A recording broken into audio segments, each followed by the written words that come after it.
Cześć kochani, jak zwykle witam Was Janusz Dąbrowski, kanał Barwy Zdrowia na YouTube. Dzisiaj mamy szczególnego gościa, pani Martę Woźniak, doktor nauk medycznych, adiunkt w Zakładzie Patologii Ogólnej i Doświadczalnej, Wydział Lekarski Uniwersytetu Medycznego imienia Piastów Śląskich we Wrocławiu. Pozwolicie, myślę, że nie muszę wydać zgody Marty o to, żebyśmy mogli rozmawiać oczywiście per ty. Często się widzimy na konferencjach zdrowia organizowanych w Radomsku, między innymi nie tylko tam, na różnych innych warsztatach. I dlaczego akurat dzisiaj poprosiłem panią doktor Martę Woźniak o tą wizytę, o tą rozmowę, dlatego że jeszcze raz powtarzam, w tej chwili już zaczynam mówić po prostu Marto. To będzie sympatyczne i cieplej. Tak myślę.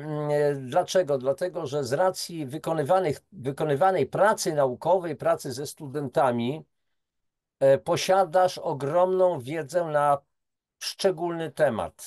Ten temat to są nowotwory. Nie chcę już w tej chwili przypominać, że to jest faktyczna pandemia, bo mamy w tej chwili w Polsce, jeszcze kilka lat temu to było około 190 tysięcy zachorowań rocznie na nowotwory. Teraz jest już gdzieś chyba około 200 tysięcy. Z tego prognozy są tak, że w przeciągu roku to połowa z tych zdiagnozowanych umiera, więc umiera jedno potężne miasto, 100 tysięcy ludzi. Umierają ludzie i to coraz więcej. Więc pytanie, co zrobić?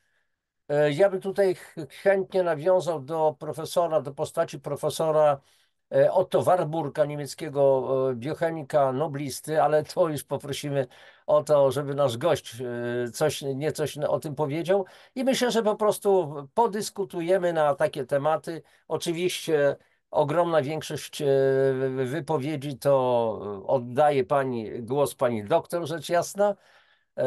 Dlatego, że no, nie chodzi o to, żebym ja się tutaj wymądrzał, tylko po prostu chodzi o to, żeby pani doktor Marta, żebyś ty to powiedziała, to co wiesz, jakie są prognozy, jakie się doświadczenia robi, jakie są perspektywy, co można zrobić, żeby nie dopuścić do rozwoju tej strasznej choroby. Bo jak ktoś z nas, ktoś z moich znajomych często się dowiaduje, a mam też takich ludzi, których skierowałem na ścieżkę wspomagania organizmu, dowiaduje się nowotwór, to niedobrze się robi ze strachu. Oddaję głos już w takim razie tobie, Marto. Przybliż jeszcze raz to na początku, czym się zajmujesz dokładnie. Witam Cię serdecznie, Januszu. Tak, to może ja właśnie powiem, że powtórzę za Januszem, że znamy się z różnych konferencji. Tak się poznaliśmy, gdzie ja byłam tą prelegentką opowiadającą o Otto Warburgu, jego odkryciach, tym, że był takim troszeczkę moim mentorem, gdy wchodziłam na ścieżkę badań naukowych o nowotworach i ich molekularnych aspektach.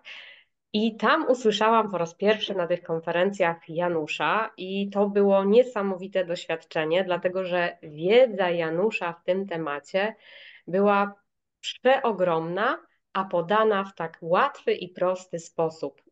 I to właśnie było takie dla mnie piękne, że osoba nie trzeba być adiunktem, nie trzeba być wiele lat naukowcem, który siedzi z mikroskopem i ogląda komórki nowotworowe.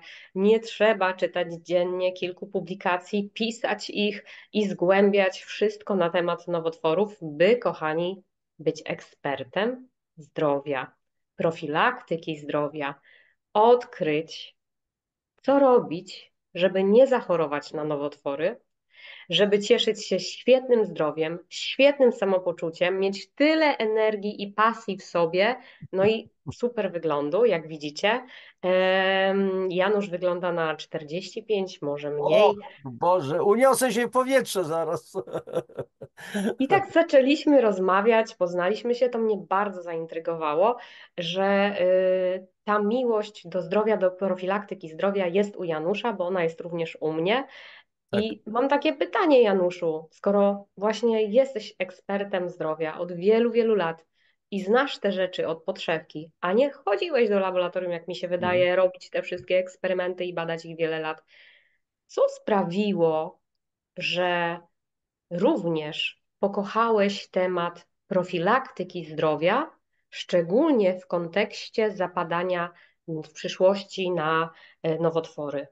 Jaki to O, był moment? słuchajcie, no to tutaj zamieniliśmy się chyba rolami. Ja Bo mnie miałem to być tak gospodarzem intryguje, i Januszu. przepytywać Martę, ale dobrze, oczywiście, jasna sprawa. Posłuchajcie, to zaczęło się mniej więcej pod koniec lat 90., 98, 99 rok. Zaproszono mnie tak troszeczkę podstępem do Sopotu na pewien event, to tak się szumnie nazywa.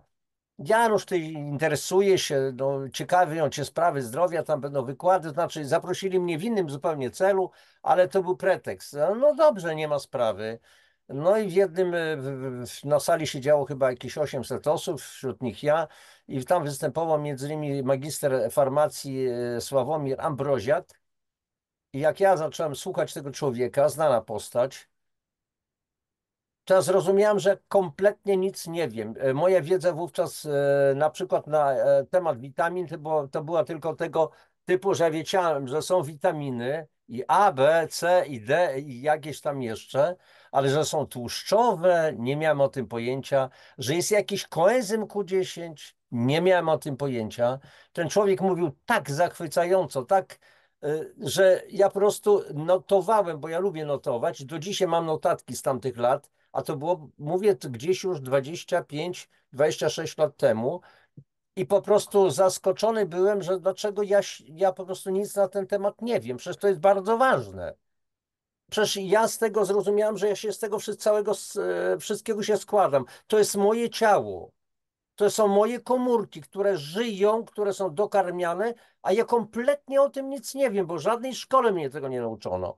I po prostu zacząłem studiować te wszystkie historie, tym bardziej, że podjąłem się troszeczkę karkołomnego zadania, bo zacząłem pracować w takim kompleksowym programie zdrowia. Ja dzisiaj go też nazywam kompleksowym programem zdrowia, który bazował przede wszystkim właśnie na dożywianiu organizmu suplementami najwyższej jakości, naturalnymi, kompleksowymi, nie jakieś pojedyncze, wyekstrahowane, powiedzmy, substancje, tylko kompleksy, całe zbiory, tak jak matka natura stworzyła rośliny. Drugie, pola magnetyczne, to moi goście tutaj na YouTubie wiedzą, i woda. Trzy faktory zdrowia. Oczywiście później można dołączyć do tego ruch jeszcze, radiestezję, garnki cepterowskie, czy pana Filipiaka, czy jakieś inne, chodzi o gotowanie i tak dalej. Wiele elementów można tutaj łączyć. Do tego jeszcze oczywiście pozytywne nastawienie, czyli radość, czyli śmiech. Po prostu gelotologia, czyli terapia śmiechem, z gelos z greckiego. I zacząłem to studiować, zacząłem jeździć na szkolenia, gdzie prelekcje prowadziło wielu kapitalnych polskich lekarzy, takich nie klapkowych, wiecie, tylko o bardzo szerokich horyzontach. Zacząłem się dowiadywać rzeczy nieprawdopodobnych dla mnie. Uczestniczyłem w różnych sympozjach prowadzonych przez niemieckich, rosyjskich naukowców, lekarzy, zwłaszcza w dziedzinie medycyny fizykalnej. I ta wiedza się, to znaczy, dzisiaj to się łatwo opowiada, tak prawdę mówiąc, ale trzeba było, słuchajcie, po prostu przede wszystkim pokonać własne stereotypy myślowe, jakieś paradygmaty. Szczęka mi ciągle opadała na blaty stolików. Ja pisałem, notatki robiłem, a później musiałem to w głowie poustawiać, o co tu chodzi, jak to jest. Dlatego, że ja w tym momencie no, byłem samoukiem, ja nie byłem na studiach, gdzie wszystko jest poustawiane po kolei, więc ja nie miałem zielonego pojęcia o wielu rzeczach i to trzeba było ustawiać. I to był zachwyt jednocześnie nad samym sobą, znaczy bez przesady, nie chodzi o zadzieranie nosa, tylko nad istotą tego, kim my jesteśmy. Jaką cudowną istotą, jak wspaniale jesteśmy zbudowani. Kto to zaprojektował, kto to wykonał, jakie to są technologie w tym naszym ciele zastosowane.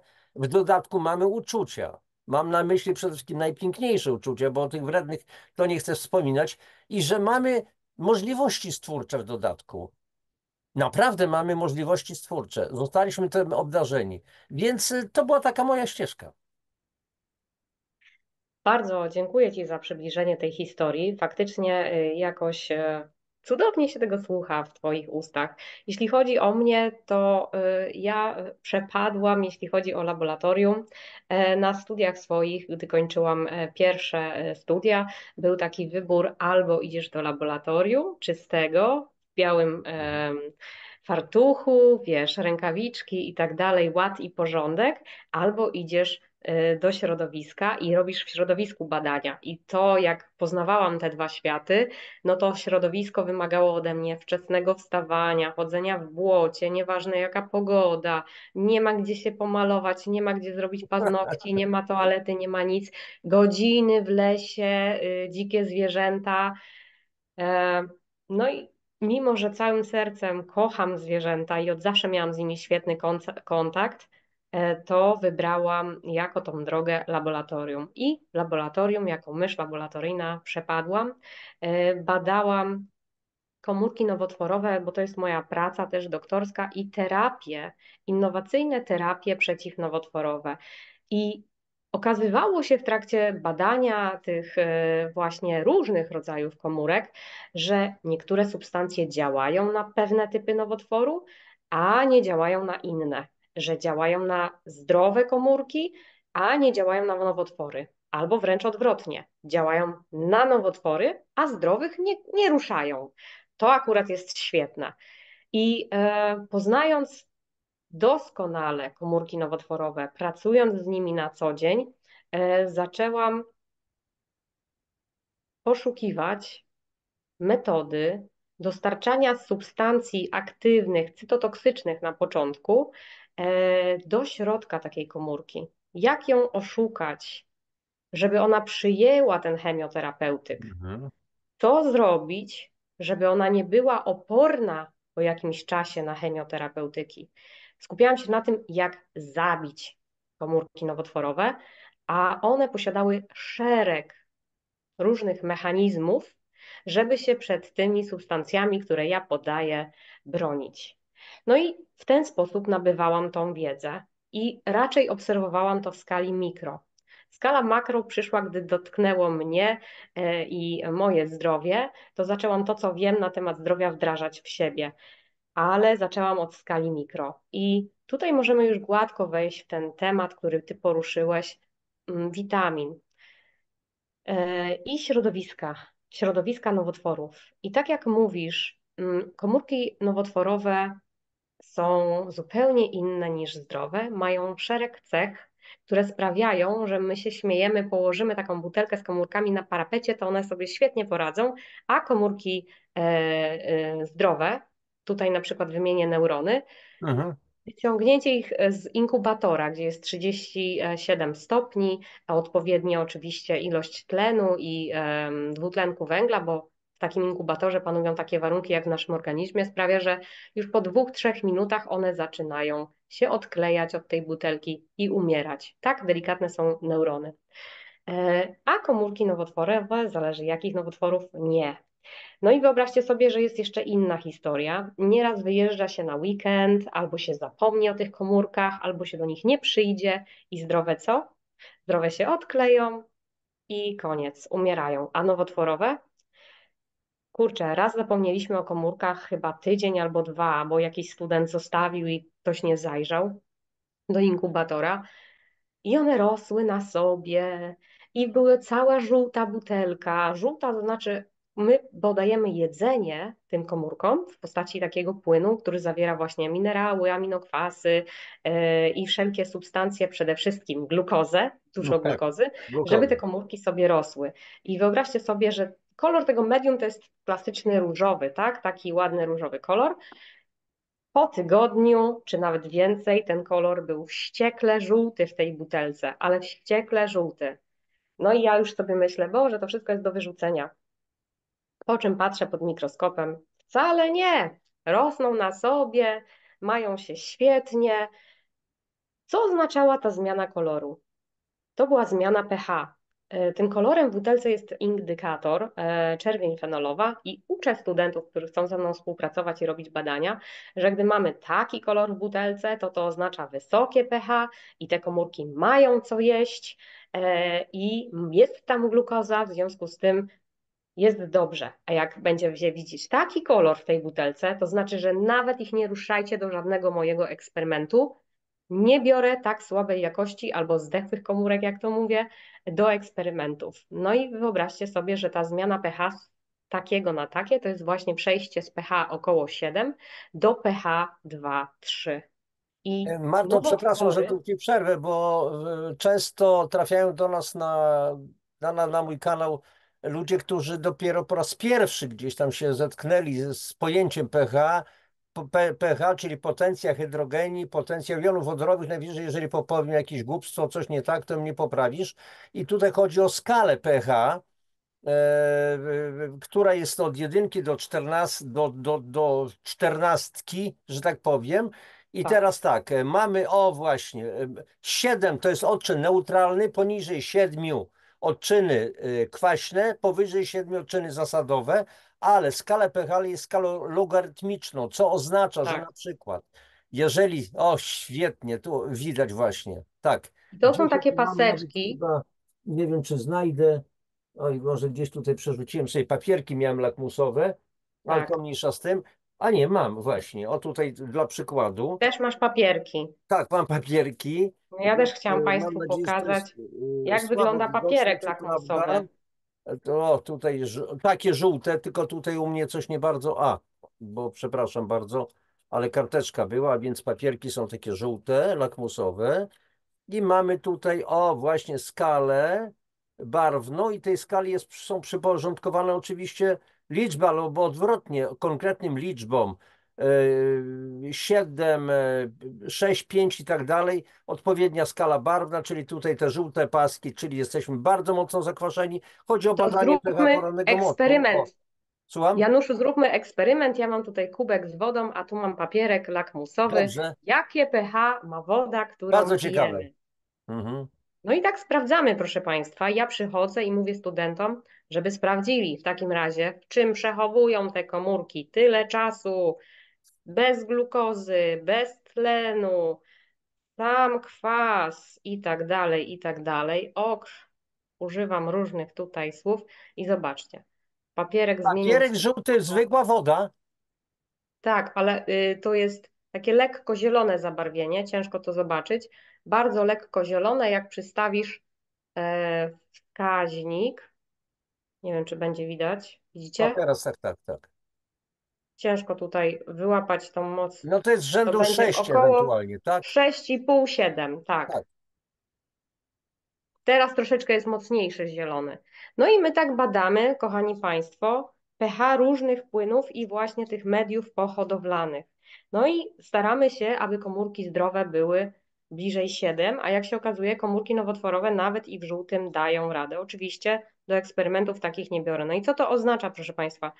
Że jednak ta wrażliwość komórek zdrowych, a nowotworowych na pH, na to, w czym pływają, ma znaczenie. Ma znaczenie. W związku z tym, jeśli podajemy cokolwiek komórkom nowotworowym, a one Mhm. potrafią tak zakwasić środowisko, że robi się z tego 3-4 i one przeżywają, pH 3,4.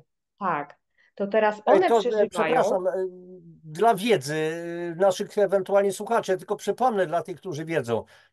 Mamy 6 i mamy 7. Szóstka jest 10 razy silniejszym kwasem od siódemki. Mamy 5 i 6. Piątka jest 10 razy silniejszym kwasem od szóstki, co oznacza przy skali logarytmicznej, że piątka pH 5 jest 100 razy silniejszym kwasem od siódemki, dlatego jest 10 razy 10. To tak woli, więc możemy się cofnąć do 3-4, to w stosunku do poziomu neutralnego do siódemki, ile to będzie? Już czwórka to jest 1000 razy, trójka to jest 10 000 razy silniejszy kwas. No i teraz na przykład, jeśli ja podaję różne substancje i wiem, jak zdolne są komórki nowotworowe do tego życia w takich niefajnych warunkach, to one zrobią wszystko, żeby te substancje ich nie dotykały. I co w związku z tym?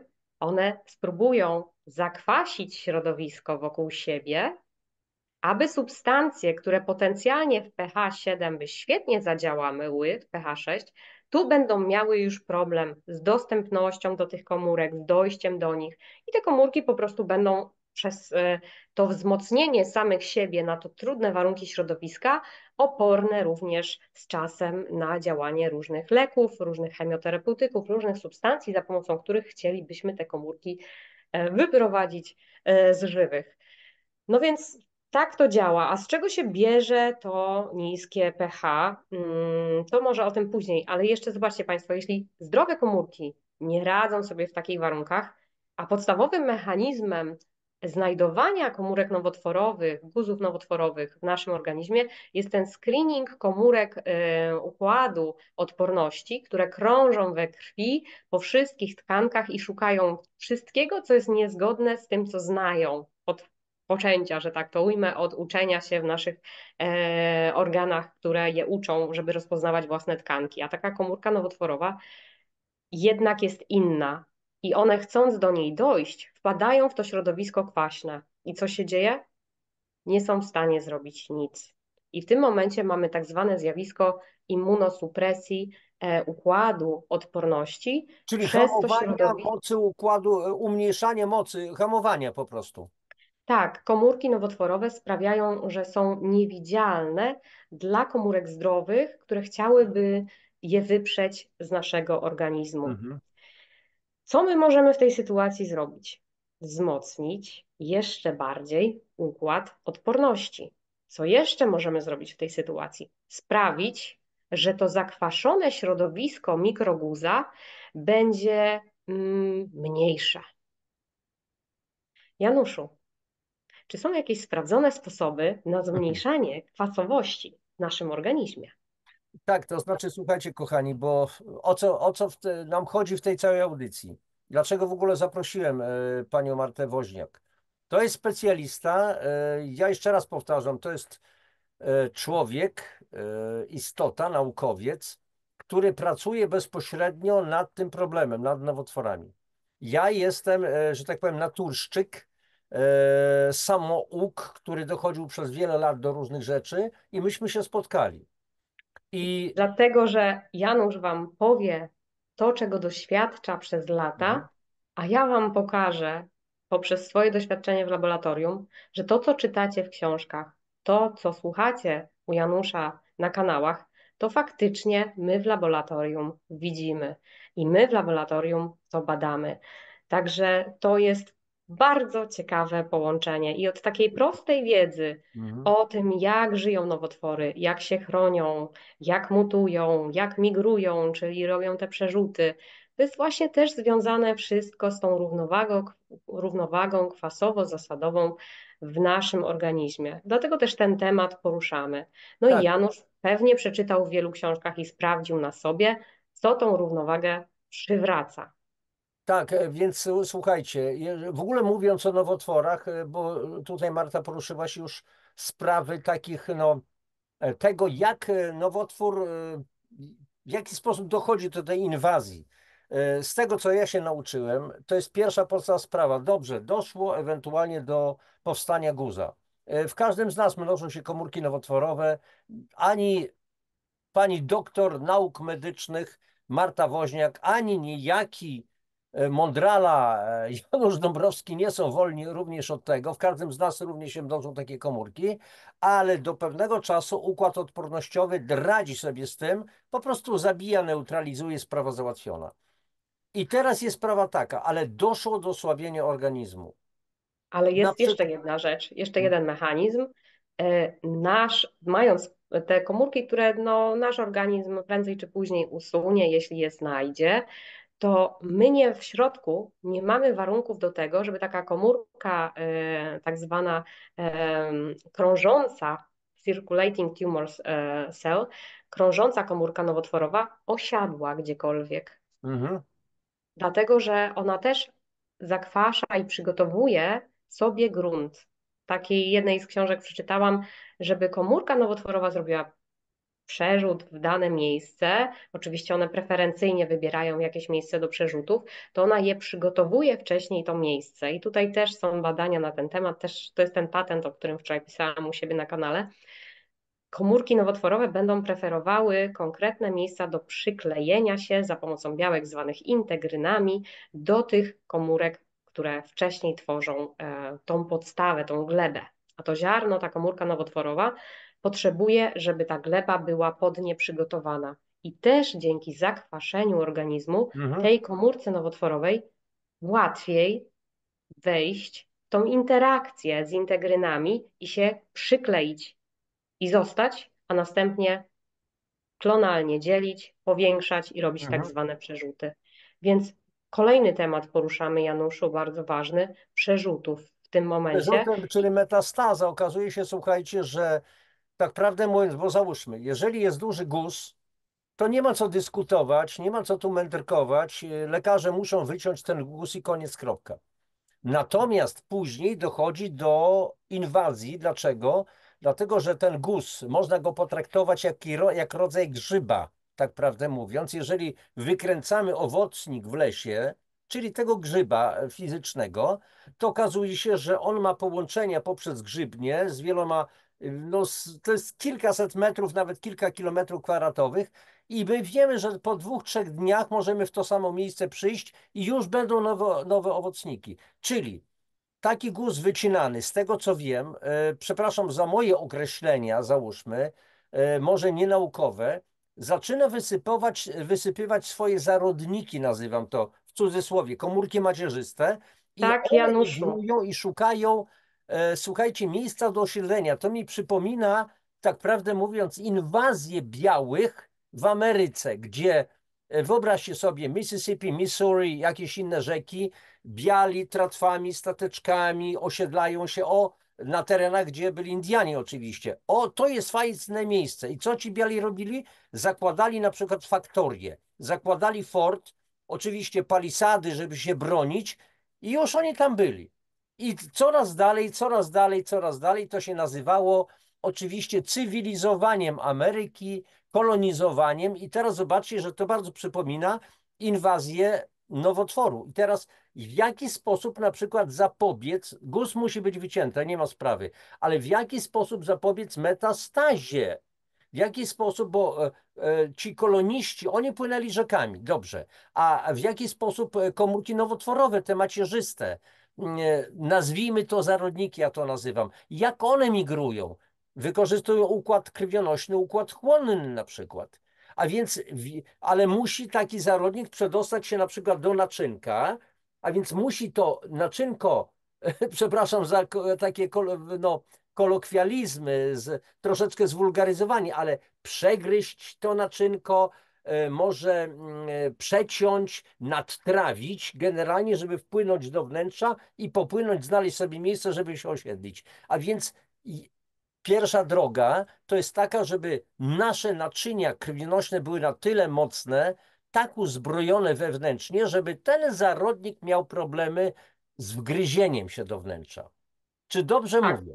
To konkretnie jest ta zasada, że nasze komórki mają ścisłe połączenia między sobą i w momencie, kiedy trafia się komórka nowotworowa albo jakakolwiek inna w naszym organizmie, komórki układu immunologicznego przecież sobie wędrują, mają takie zdolności, takie enzymy, które sprawiają, jak je uwolnią z siebie, że te komórki, które budują naczynia, robią mikromiejsce i tamte robią tak zwany rolling do środka, przechodzą i już są w naczyniu.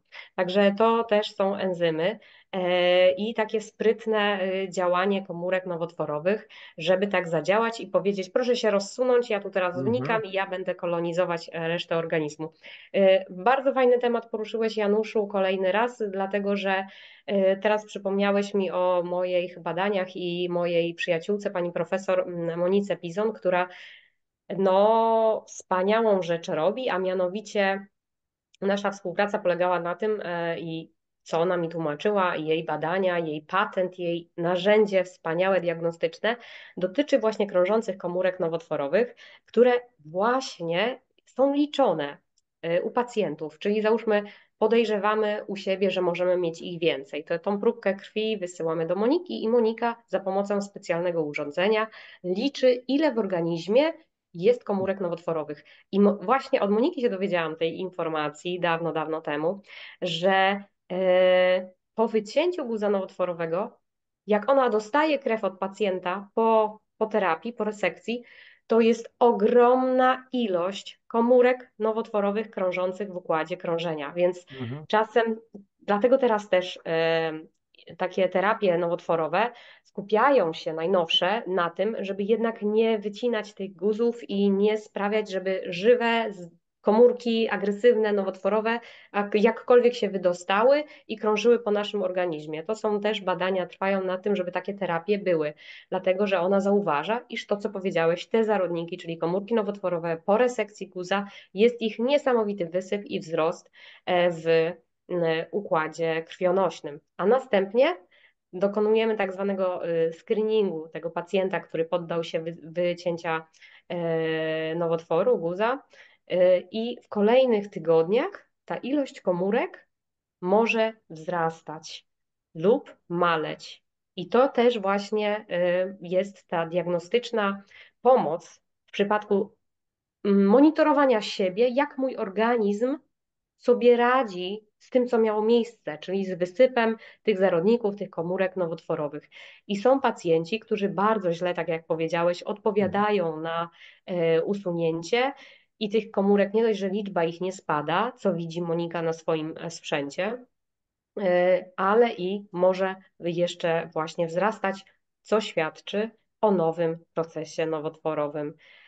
I co zrobić w takim razie? Takie badania są na ten temat, żeby jak już po tej resekcji guza tych komórek było mniej, albo żeby miały ciężej, żeby się przedostawać do naczyń, albo żeby szybko ich liczba Mhm. malała. No tutaj układ odporności, tutaj układ właśnie naszych naczyń, zdrowie naszych naczyń. Czyli zobaczcie, na każdym etapie ja będę mówić o układzie odporności, który powinien nas wspierać w tym momencie w usuwaniu tych komórek, które nadmiarowo są we krwi i żeby nasz organizm, czyli ta gleba, nie przyjęła tych zarodników, aby one przemigrowały, zostały i stworzyły nową kolonię. No i co my możemy wtedy zrobić? No, tak zadbać o układ odporności, i tak zadbać o jakość naszych płynów w ustroju i naszych tkanek, żeby one nie były mm, przychylne do pozostawania tych komórek nowotworowych przy życiu i do kolonizacji.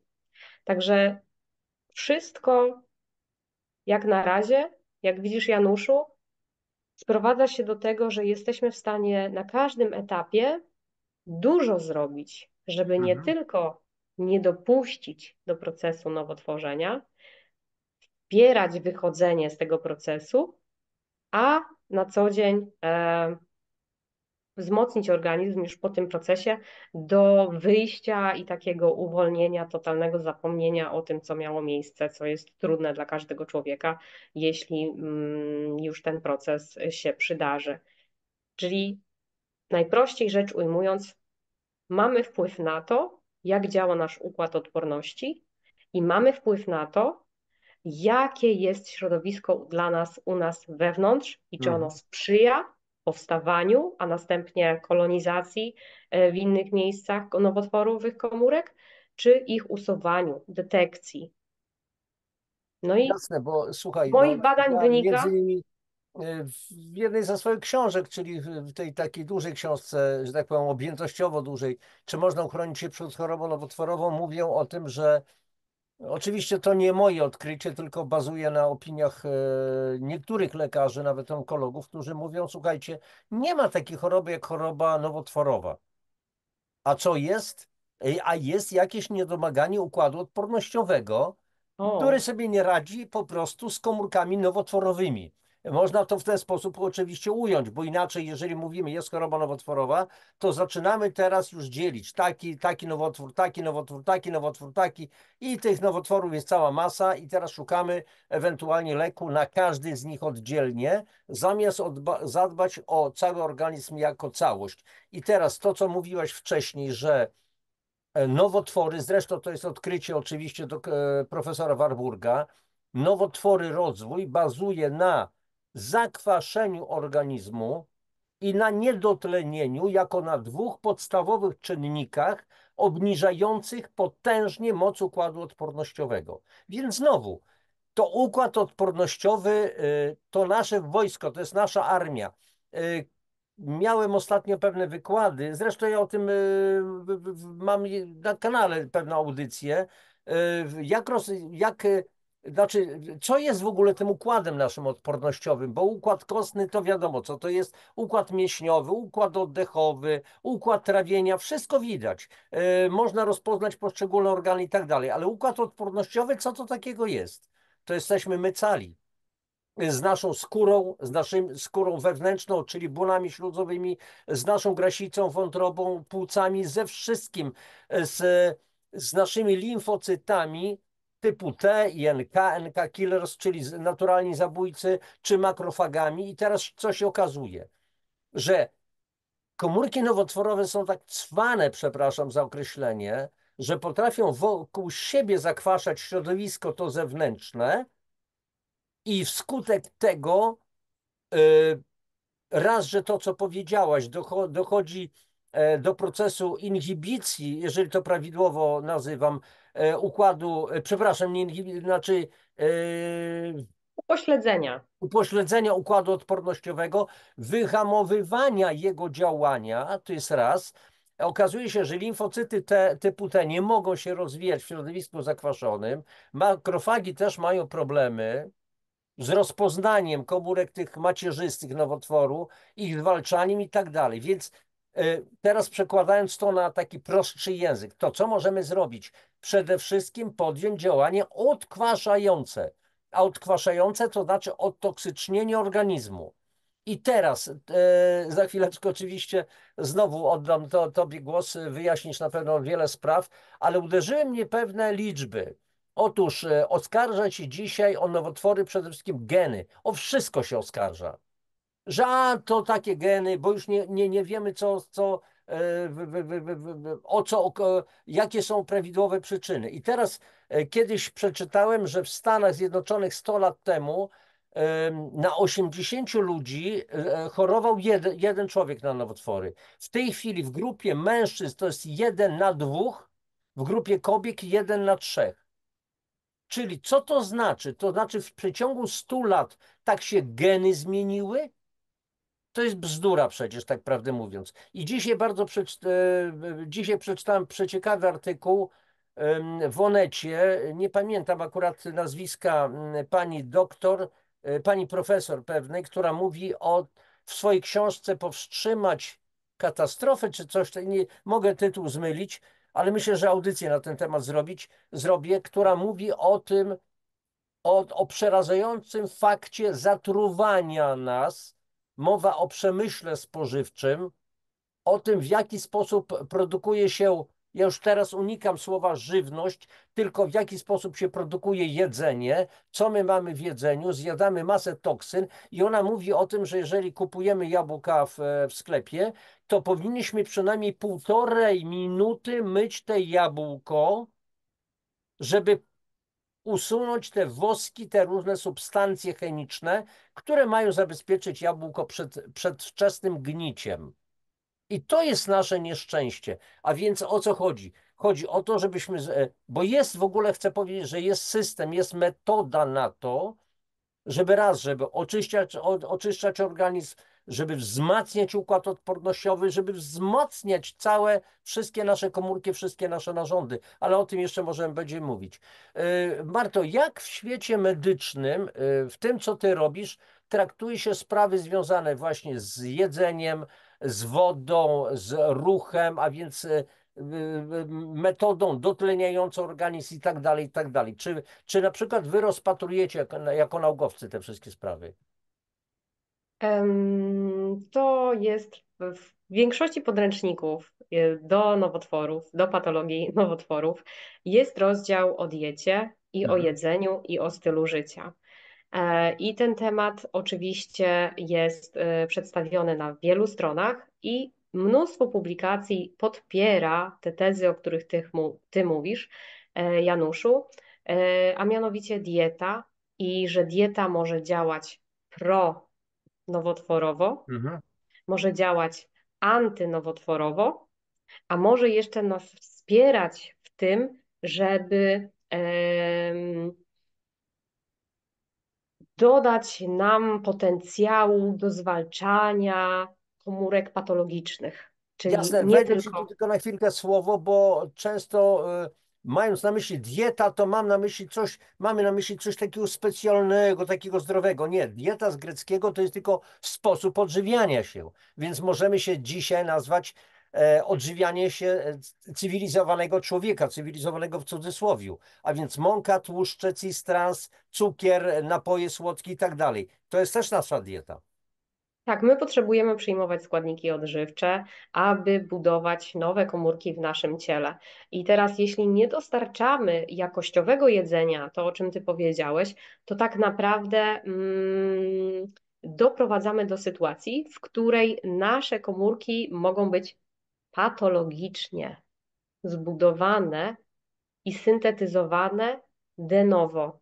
Bo jeśli my dostarczamy, to też badania naukowe to potwierdzają, słabej jakości jedzenie, które zawiera w sobie już e, kancerogeny, czyli substancje, które będą predysponowały do raka, do nowotworów, no to w tym momencie sami sobie strzelamy troszeczkę w stopę.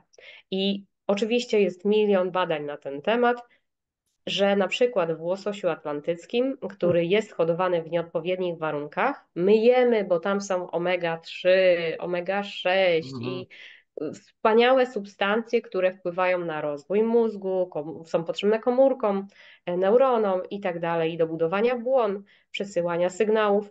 Tymczasem w mięsie z tej ryby jest bardzo dużo substancji toksycznej.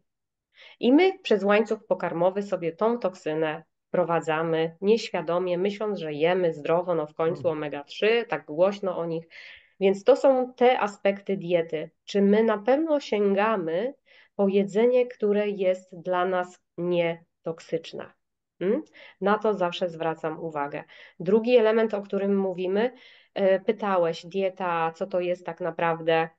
Jeśli my po prostu zjemy coś, co ma naturalnie w sobie efekt chroniący, czyli na przykład rośliny. Mhm. Rośliny potrzebują się jakoś zabezpieczyć przed insektami, przed procesem niszczenia komórek przez promienie słoneczne. Przecież my wiemy, że jeśli my się za bardzo opalamy, nie mamy kremu UV, to się skończy czym? Nowotworem skóry. No a jak to się dzieje, że rośliny, które żyją w różnych partiach naszego pięknego świata, naszej planety, jak one to robią, że dają radę na niskim nasłonecznieniu, ale i na Mhm. ultrawysokim nasłonecznieniu, czyli przy strefie równikowej.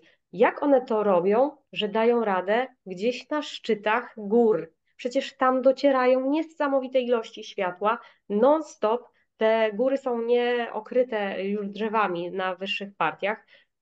Zobaczcie, te substancje w tych roślinach mają niesamowite znaczenie w przypadku ochrony tych roślin przed insektami, przed naturalnymi czynnikami, które mogłyby zniszczyć te rośliny, a jak wiemy, rośliny są tutaj z nami miliardy lat, tak?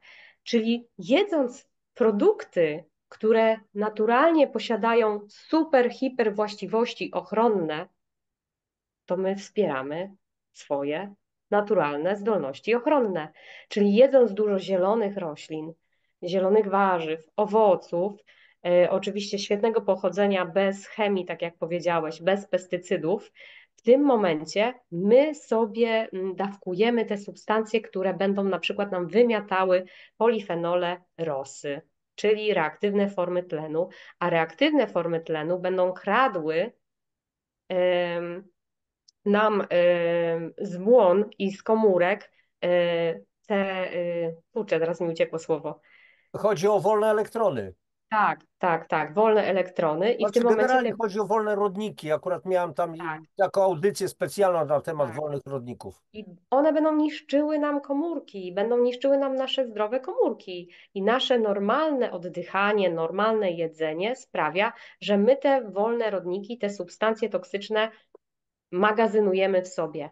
Mhm. Ale dodając do diety, do jedzenia rośliny, czyli naturalnie ogromny potencjał, no taka dawka słońca, taka dawka światła, promieni, nie, one mają doskonały sposób na to, żeby się przygotować na Mhm. to i przed tym chronić. Więc my siebie w ten sposób wspieramy.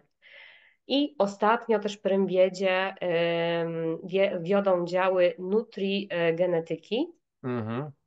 czyli takiego odkrycia naukowców, którzy zauważyli, iż komórki, które pływały w tym medium akurat różowym, bo zdrowe, komórki były hodowane, do nich dodawano na przykład jakąś substancję, załóżmy, dodajmy kurkumę, moją ulubioną, Mhm.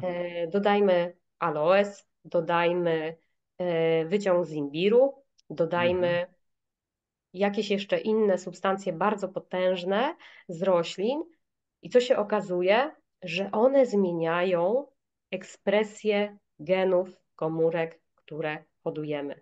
Czyli Mhm. biorę ekstrakt z komórek, które nie są z niczym inkubowane, z niczym, po prostu mają tylko jedzenie, glukozę i dbamy o to, to robimy potem profil genetyczny tych komórek i okazuje się, że jakiś ten profil jest. Potem po hodowli tych komórek właśnie z tą aktywną substancją okazuje się, że ten profil genetyczny jest zupełnie inny. I w tym momencie naukowcy badają ten wpływ jedzenia, substancji z jedzenia na geny włączane lub wyłączane w naszych komórkach. I zobaczcie, taki prosty eksperyment. Jeśli weźmiemy komórki układu immunologicznego, i pohodujemy je w takich bombowych substancjach, genialnych nutriceutykach, które mają po prostu znaczenie, mają ogromny potencjał, jeśli chodzi o dostarczanie składników odżywczych do naszego organizmu, to w tym momencie może się okazać, że te komórki, jak je postawię na parapecie i będą miały takie medium, to one sobie poradzą. Mogę Mhm. stworzyć super komórki.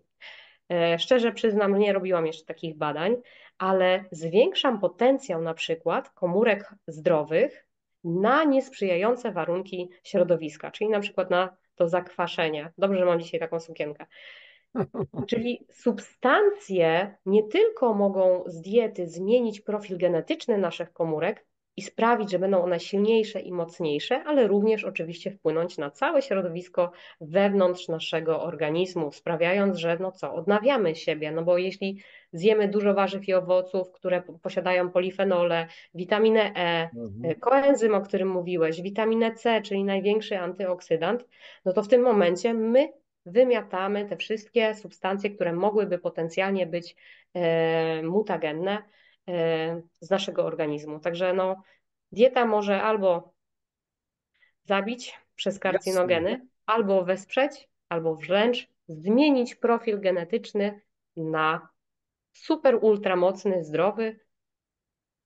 I w tym kontekście jest to w podręcznikach, które znajdujemy w Jasne. szkole i Więc na no, o uczelni. co chodzi? Bo ja przygotowując moją książkę do wydania, pisząc, czy można uchronić się przed chorobą nowotworową, trafiłem na między innymi na kanał na YouTube www.zwrotnikraka.pl i tam miałem po prostu no, bardzo negatywne doświadczenia. Nie wiem, może już teraz zmieniono, ale to akurat pisałem tę książkę w 2018 roku, to po prostu nie mogłem tego zrozumieć, jak ktoś, kto tam no, w pewnym sensie jakby taki półoficjalnie onkologiczny, taki jakby portal to był, żeby tam mówiono, że suplementy nic nie dają, to jest nie, wystarczy tylko prawidłowe odżywianie się. Ja zresztą ciągle powtarzam, a co to oznacza, trzeba zdefiniować i tak dalej. Ale to jest już inny temat. Posłuchaj, Marto, posłuchajcie, kochani. Będziemy na dzisiaj chyba kończyć, bo już jest blisko 50 minut, ale mam taką prośbę do Ciebie, Marto, żebyśmy w następnym odcinku może przybliżyli sprawę dokładnie, co w takim razie zrobić, jakie zapewniśmy mechanizmy i przy pomocy czego, co możemy wykorzystać, bo tu już zaczęliśmy mówić o tym, odpowiednia dieta, ale co konkretnie? I może powiemy sobie w następnej naszej rozmowie właśnie o tym, co konkretnie. A więc, że trzeba To działa obniżyć konkretnie. poziom Jakie zakwaszenia, czyli substancje, podnieść nasze jakie pH. warzywa, jakie owoce. Jakie Tak, owoce, jakie warzywa, dlaczego, z mhm. jakich względów to wynika i tak dalej, żeby po prostu to był konkret. I po prostu porozmawiamy sobie o tym. Na teraz Tak, to zróbmy, Januszu. najserdeczniej Ci dziękuję w ogóle za tą wiedzę, bo dla mnie to jest naprawdę wielka przyjemność słuchać kogoś, kto zna od podszewki te wszystkie mechanizmy, który przygląda się temu, bo ja jedynie mogę ewentualnie czytać prace naukowe, ludzi, którzy pracują nad tym i tylko się od nich uczyć ewentualnie, przyjmować albo nie przyjmować, rozumieć lub nie rozumieć, bo czasami sięgam do różnych prac naukowych, no i język tych prac no, jest bardzo specyficzny dla mnie jako przeciętnego takiego no, śmiertelnika, że tak powiem, i trzeba naprawdę mocno się wczepić w temat, żeby po prostu powyciągać jakieś takie kwiatuszki fajne i żeby to później przekazać moim gościom, naszym gościom na kanale, czy w książkach ewentualnie. Marto, bardzo Ci jeszcze raz serdecznie dziękuję za mega rozmowę. Ja czuję wewnętrznie taką wielką przyjemność, takie wiecie, motylki w brzuchu, bo to jest naprawdę dla mnie budująca rozmowa, bo w tym widzę optymizm wielki, wielki optymizm. Tak prawdę mówiąc, możemy dać radę nowotworom, tylko trzeba w to uwierzyć. I cóż, do następnego chyba spotkania, tak? Tak, możemy nie tylko dać radę, ale unieczynnić sobie warunki, które by predysponowały do tego, że taka komórka nowotworowa, nawet jeśli ją genetycznie mamy, nie będzie się budziła. Mhm. To też chciałabym, żeby wybrzmiało. To są badania epigenetyki, czyli wpływu środowiska, w którym żyje komórka, na to, czy ona podejmie aktywność i będzie proliferować lub syntetyzować pewne białka, lub nie. Bardzo Ci dziękuję, Januszu. Dla mnie to też była wielka przyjemność i zapraszam na nasze następne spotkanie, które już niedługo. Tam będzie żywe mięso, konkrety i nie o mięsie wcale. I nie o mięsie wcale, tak jest. Słuchajcie, kochani, i jednocześnie prośba, jeżeli Wam audycja się spodobała, nowa odsłona tych wszystkich tematów prozdrowotnych, to proszę Was o lajki, o suby, o komentarze, o dzielenie się tą wiedzą ze swoimi bliskimi, ze swoimi znajomymi. Rozsyłajcie linki, bo to jest temat bardzo poważny, bardzo poważny. Nigdy nie wiadomo, w którym momencie może dotknąć czy to nas, czy naszych bliskich. I wtedy zmierzymy się z bardzo poważnym, bardzo groźnym problemem i będzie wielu z nas powie sobie, no cóż, no nie mam wyjścia, albo się podda, a ja mam taką naturę, że ja się nigdy nie poddaję. Mogę być zmęczony, mogę oberwać silnie. Dobrze, to odliczą mnie, wyliczą mnie, ale dalej wstajemy do walki, koniec, kropka. Życie jest życiem, życie ma się toczyć, mamy być optymistami, mamy dać radę. Łatwe, Wszystkiego proste najlepszego i Wam, przyjemne. Martynia, wszystkiego najlepszego. Papatki, dziękuję Ci bardzo. Dziękuję bardzo. Do widzenia.